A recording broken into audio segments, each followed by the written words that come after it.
Thank you for joining Wars of the Roses, and this is Anchor and Arc from the Encyclopedia of Freemasonry by Albert G. Mackey. Anchor and Arc.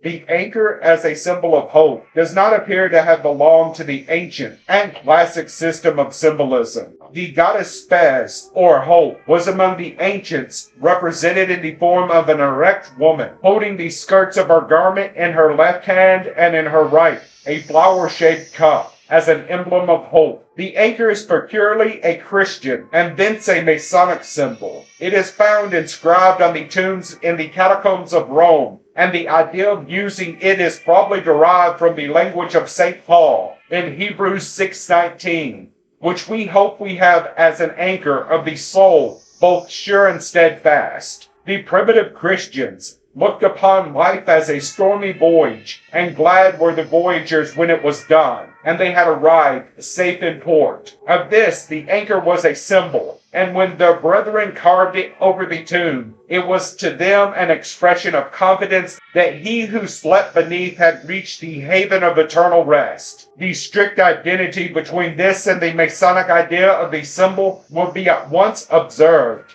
The anchor, says Mrs. Jameson, is the Christian symbol of immovability, firmness, hope, and patience, and we will find it very frequently in the catacombs and on the ancient Christian gems. It is the peculiar attitude of St. Clement, and is often inscribed on churches dedicated to him. But there is a necessary connection between an anchor and a ship, and hence, the latter image has also been adopted as a symbol of the voyage of life. But, unlike the anchor, it was not confined to Christians, but was with the heathens also as a favorite emblem of the close of life. Kip thinks the idea may have derived from them by the Christian fathers, who gave it a more elevated meaning. The ship is in Masonry substituted by the ark. Mrs. Jameson says that the Ark of Noah, floating safe amid the deluge, in which all things else were overwhelmed, was an obvious symbol of the Church of Christ. The bark of St. Peter, tossed in the storm, and by the Redeemer guided safe to the land, was also considered as symbolical. These symbolic views have been introduced into Masonry, with, however, the more extended application which the universal character of the Masonic religious faith required. Hence, in the third degree, whose teachings all relate to life and death,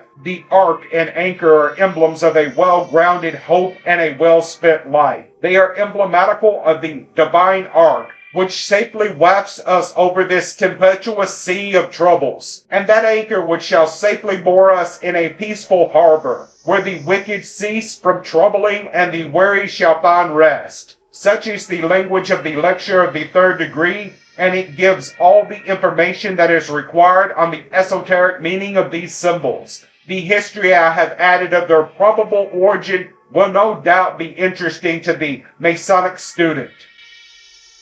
Thank you for watching, and please don't forget to share, like, subscribe, and comment. And if you can, please consider donating to Wars of the Roses. Links to PayPal and Patreon are in the description. Thank you so very much.